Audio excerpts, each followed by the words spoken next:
जय हिंद साथियों, आप सभी को मेरा प्यार भरा नमस्कार। मैं मुकेश यादव, मैप टारगेट से, और आज हम लोग पढ़ेंगे कक्षा 9th की मैथ एक्सरसाइज 14.4 का क्वेश्चन नंबर 5। एक बार गिवन स्टेटमेंट को रीड करते हैं, सॉल्व करने की कोशिश करते हैं। तो यदि हम बात करें क्वेश्चन नंबर 5, तो कहा जा रहा है निम्न सारणी से एक फैक्ट्री में काम कर रहे 60 कर्मचारियों का माध्य वेतन ज्ञात कीजिए।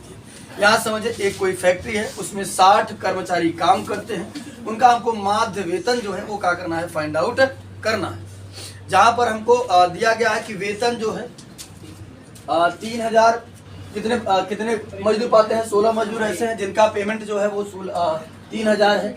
12 मजदूर ऐसे हैं जिनका पेमेंट 4000 है। 10 ऐसे हैं जिनका पेमेंट 5000। 8 ऐसे हैं जिनका पेमेंट 6000 है। 6 मजदूर ऐसे हैं जिनका पेमेंट 7000 है। 4 मजदूर ऐसे हैं जिनका पेमेंट 8000 है, और 3 मजदूर ऐसे हैं जिनका पेमेंट 9000 है, और जो है कि 1 मजदूर ऐसे हैं जिनका पेमेंट जो है वो कितना है, 10,000। ठीक है, तो ये कह रहा है इनका माध्य वेतन ज्ञात कीजिए। कौन सा वेतन? माध्य वेतन। बच्चा हमने शुरुआत में बताया था कि माध्य का मतलब होता है कि सबको एक प्रकार से समझेगा कि सबको बराबर करना, और एवरेज जिसे कहते हैं, क्या कहते हैं, एवरेज। एक एवरेज निकालना यानी कि माध्य निकालना। तो माध्य के लिए बच्चे समझेगा, हमने साधारण तरीका बताया था कि आपके सिलेबस में जो दिया गया है, माध्य बराबर कुल पदों का योग बटे कुल पदों की संख्या। वो तो उस तरीके से हो गया जब ऐसे नंबर दिया रहता था तब। ये हमको कॉलम के फॉर्म में दिया गया है, तो कॉलम के फॉर्म में हम कैसे करेंगे, तो समझिएगा ध्यान से। जब अगर कॉलम के फॉर्म में दे और माध्य निकालने के लिए कहे, ये 2 कॉलम सेम टू सेम आपको क्वेश्चन में दिया जाएगा। तीसरा कॉलम आप बना लीजिएगा। तीसरा कॉलम जो बनता है, यहाँ समझिए बच्चे, तब इस दशा में हम इसको एक्स कहते हैं। क्या कहते हैं? ये एक्स का काम करता है, और ये हमारी फ्रीक्वेंसी है, बारंबारता है, तो ये एफ का काम करता है। तीसरा कॉलम हम लोग बना देते हैं एफ एक्स, इन दोनों का गुणा कर लेते हैं। तो गुणा करेंगे तो 16 तिया 48 हो जाएगा 48,000। ये बच्चे बाकी ये दोनों कॉलम सेम टू सेम दिया था, मैं लिख दिया। यहाँ 12 चौक 48, फिर से 48,000। फिर यहाँ 50,000, यानी कि 10 गुणा 5 जान करेंगे तो 50,000।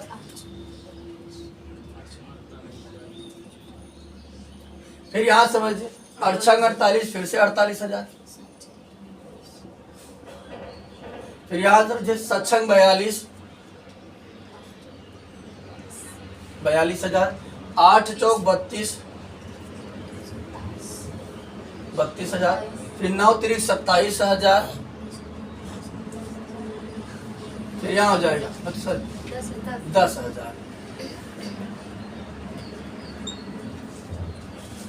तो यहाँ समझिएगा बच्चे ध्यान से। अब यदि हम बात करें तो साफ शब्दों में हमको योग दिया गया था।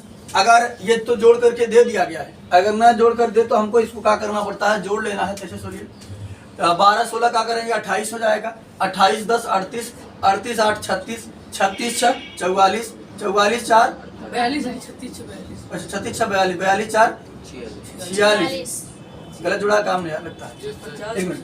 16 2 18 10 28, 28 10 38, 38 2 40 6 46, 46 6 52 होगा। 52 4 56, 56 3 59, 59 1 60। जोड़ने पर 60 आएगा। तो हालांकि जोड़ कर दिया गया था, अगर नहीं जोड़ कर दिया तो आपको क्या करना है, इसको जोड़ लेना है। और इसको हम लोग कहते हैं सिग्मा एफ। सिग्मा का मतलब होता है कि पूरा जोड़ना। सिग्मा का मतलब क्या होता है, जोड़ना। जहां समझिएगा सिग्मा लगा है, इसका मतलब है पूरे को हमको जोड़ना है, या जोड़कर हमको दिया गया होगा। सिग्मा का मतलब ये आप समझिएगा, अंग्रेजी में समीशन कहा जाता है इसको। चलिए समझिएगा। उसके बाद हम क्या करेंगे, इसको भी जोड़ देते हैं। तो जब इसको जोड़ेंगे तो यहाँ लिखेंगे सिग्मा एफ एक्स, इन्हें एफ एक्स को जोड़ रहे हैं। तो समझिएगा बच्चे ध्यान से। अब अगर इसको हमको जोड़ना है, थोड़ा सा ऐसा लिख दे ताकि, तो यहाँ समझिएगा अगर हम जोड़ना है तो 3 जीरो तो सब में है, तो हमने देखा कि 3 जीरो की जगह तो 3 जीरो आ जाएगा, उसमें कोई चेंजिंग नहीं है। ये नहीं जोड़ेंगे 0 फिर 0 फिर 0, ये 0 ही जाएगा।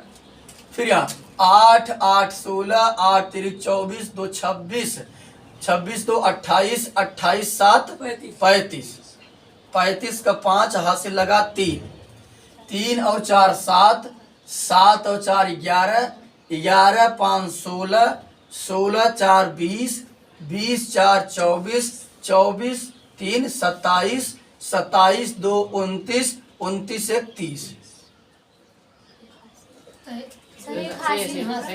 असली पहले जोड़ दिए रहे ना, शुरू में जोड़ दिए रहे। तो यहाँ समझिएगा ध्यान से। अब हमारा होता है, अगर हम बात करें बच्चे, माध्य को हम लोग कहते हैं शॉर्ट फॉर्म में कहते हैं x बार। अब जब बड़ी क्लासों में जाएंगे तो माध्य को हम लोग x बार लिखते हैं। तो यहाँ लिख देते हैं हम, जानते रहिए, माध्य x बार बराबर, माध्य x बार बराबर होता है सिग्मा fx अपान सिग्मा f। ठीक, ये कुल पदों का योग है, समझ लीजिए क्या है, कुल पदों का योग, और ये क्या है, कुल पदों की संख्या है। उसको हमने सिंबॉलिक फॉर्म दिया है बड़े लेवल पर कि माध्य x बराबर होता है सिग्मा fx अपान सिग्मा f, सिग्मा fx अपान सिग्मा f, सारी वैल्यू रख देते हैं। तो माध्य यानी कि x बार बराबर हमारा बनेगा, या लिख लीजिए x बार बराबर सिग्मा fx की वैल्यू हमने निकाला है, उसकी वैल्यू रख देते हैं हम, फिर बटे 60, एक जीरो से एक जीरो कट जाएगा, इसे काट देते हैं, कट जाएगा 6 से, नहीं कटेगा, अरे वो तो 2 से कट ही जाएगा, डायरेक्ट 6 से काटते, जब काटना है तो 6 से ना काटे, दशमलव में जाएगा, हमें लगता है ये डायरेक्ट नहीं कटेगा। तो भाग कर देते हैं, 6 से भाग करेंगे, चलिए 6 पन 30 और कट गया ये, 5 उतारे तो 0 बार जाएगा, या फिर हो गया 0 आ गया 5, फिर 0 उतार ले 6 48 हो गया, बच गया 2 हो गया 0, 6 तिरिक 18, बच गया 2 हो गया 20, तो मतलब बच गया 2, दशमलव लगाया 0 बढ़ गया, फिर 6 तिरिक 18, बच गया 2 हो जाएगा 20। इस तरीके से चलता रहेगा, बार बार बार बार ये चीज आता रहेगा। उसको मिलाकर माध्य हमारा जो आया, माध्य x बार बराबर आ गया हमारा 50 83.3 पर बार, या 3 लिख लीजिए, कोई दिक्कत नहीं। ये हमारा हो गया माध्य। अब अगला क्वेश्चन है, उसे थोड़ा सा समझना है, ज्यादा कुछ लिखना ज्यादा है, समझ सॉल्व कम करना है, इसलिए समझ लीजिए, उसके बाद हिंदी हम बोल देंगे तो आप लिख लीजिएगा। ठीक, चलिए अब अगर हम बात करें क्वेश्चन नंबर 6, तो 6 को बच्चे समझिएगा ध्यानपूर्वक। अगर हम बात करें क्वेश्चन नंबर 6 की, तो क्वेश्चन नंबर 6 में कहा जा रहा है कि निम्न स्थितियों पर आधारित एक उदाहरण दीजिए। ठीक, जो हमको स्थिति दिया गया है उस पर आपको क्या करना है, एक एग्जाम्पल देना है। क्या, माध्य ही केंद्रीय प्रवृत्ति का उपयुक्त माप है। आपको क्या करना है, बताना, ऐसा एग्जाम्पल देना है कि माध्य जो है, इसे लगे कि माध्य केंद्रीय प्रवृत्ति का उपयुक्त माप है। ठीक, ऐसा आपको क्या करना है, एग्जाम्पल देना है। हाँ बच्चे, हमने एक एग्जाम्पल लिया, लिखा है 2 4 5 8 7 4, हमने कुछ नंबर लिखा, और इस नंबर की सहायता से, एग्जाम्पल की सहायता से हमें ये शो करना है कि माध्य जो है वो केंद्रीय प्रवृत्ति का उपयुक्त माप है। तो हमने यहाँ पर निकाला सबसे पहले माध्य, तो माध्य बराबर हो जाएगा कुल पदों के योग बटे कुल पदों की संख्या। तो जाएगा 2 + 4 + 5 + 8 + 7 + 4 बटे कई संख्या 2 2 4 2 6, जोड़ने पर कुल कितना आएगा बच्चे, तो हो गया कितना, 4 2 6 5 11 11 8 19 19 1 20 19 7 26 26 4 30 30 बटे 6, 6 के 6 6 पंचे 30। तो माध्य की यदि हम बात करें तो माध्य बराबर आ गया 5।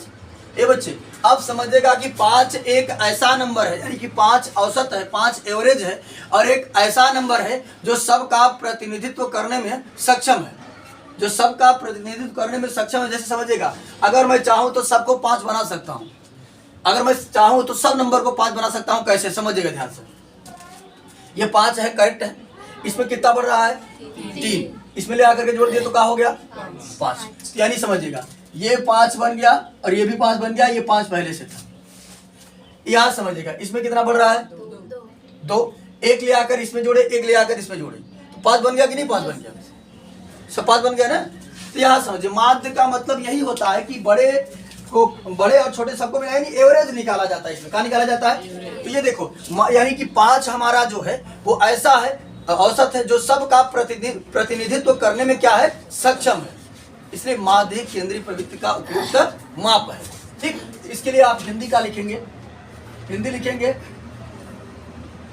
कि हिंदी बोल रहे हैं, इन सभी संख्याओं का औसत 5 है और अतः 5 जो कि सभी का प्रतिनिधित्व करने में सक्षम है, अतः माध्यिक केंद्रीय प्रवृत्ति का उपयुक्त माप है। ठीक, समझिए ध्यान से, ऐसे लिखेंगे, औसत इन सभी संख्याओं का औसत 5 है, इन सभी संख्याओं का औसत 5 है। ठीक, और अतः माध्य 5 है तथा 5 सभी संख्याओं का प्रतिनिधित्व करने में सक्षम। ठीक, अतः माध्यिक केंद्रीय प्रवृत्ति का उपयुक्त माप है। लास्ट में लिख दीजिएगा। अब समझिएगा, इसी में दूसरा कहा गया है कि माध्यिक केंद्रीय प्रवृत्ति का उपयुक्त माप नहीं है, माध्य केंद्रीय प्रवृत्ति का उपयुक्त माप नहीं है, जबकि माध्यक एक उपयुक्त माप है। समझिएगा ध्यान से। अब अगर हम बात करें तो कह रहा कि अब आप एक ऐसा एग्जांपल दीजिए जिसमें माध्य केंद्रीय प्रवृत्ति का उपयुक्त माप ना हो, माध्य केंद्रीय प्रवृत्ति का उपयुक्त माप ना हो लेकिन माध्यक हो, माध्य ना हो लेकिन माध्यक क्या हो। तो चलिए हमको एक एग्जांपल और भी ऐसे लिखने हैं। ठीक, तो हम एक एग्जांपल और लिखते हैं। बच्चे, हमने एक और एग्जांपल लिखा, ये तो हमने माध्य के लिए एग्जांपल लिखा था, छठवें का ये माध्य के लिए, और हमने एक एग्जांपल लिखा है, ऐसा लिखा है ताकि माध्य जो हो वो केंद्रीय प्रवृत्ति का उपयुक्त माप ना हो लेकिन माध्यक जो है वो केंद्रीय प्रवृत्ति का उपयुक्त माप हो। देखो हमने लिखा है कि एक बस में 5 दिनों में यात्रा किए गए यात्रियों की संख्या, एक बस में जो यात्री है वो यात्रा कर रहे हैं, 5 दिनों के यहाँ टोटल संख्या दिया है। मान लेते हैं पहले दिन 4 लोग यात्रा किए थे, दूसरे दिन 7 लोग किए थे, तीसरे दिन 8 लोग किए थे, चौथे दिन 11 लोग किए थे, 5वें दिन 6 लोग यात्रा किए थे। तो हम इसका निकालते हैं माध्य। तो माध्य बराबर हो जाएगा कुल पदों की योग बटे कुल पदों की संख्या, 4 + 7 + 8 + 11 + 6 बटे 5 हो जाएगा 7 × 4 = 11, 11 × 8 = 19, 19 × 11 = 20 और 30, 30 × 6 = 36, 36 बटे 5। अगर भाग लगाते हैं हम हो जाएगा 5 × 7 = 35, बचेगा 1, 5 दूनी 10। तो माध्य हो गया बच्चे, यहाँ समझिए, माध्य हो गया 7.2। अब अगर हम बात करें तो क्या कोई व्यक्ति आधा तिहाई हो सकता है क्या? व्यक्तियों की संख्या तो एग्जैक्ट होगी ना। यहाँ समझिए, यहाँ पर आकर क्या रहा है 7.2, क्या लिखेंगे, व्यक्तियों की संख्या अपूर्ण नहीं हो सकती, अतः माध्य केंद्रीय प्रवृत्ति का उपयुक्त माप नहीं है। अब माध्यक की बात कर लेते हैं हम लोग, यहाँ माध्यक निकाल देते हैं। तो माध्यक के लिए अगर हम बात करें तो माध्यक के लिए हमने समझाया था, सबसे पहले किसमें लिखते हैं, आरोही क्रम में, असेंडिंग ऑर्डर में, आरोही क्रम में लिखेंगे, आरोही क्रम।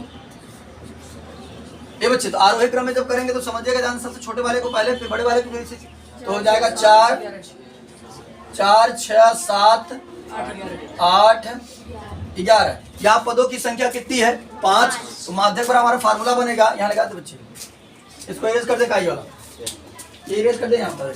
तो माध्यक बराबर हमने फार्मूला पढ़ा था, जब पदों की संख्या विषम हो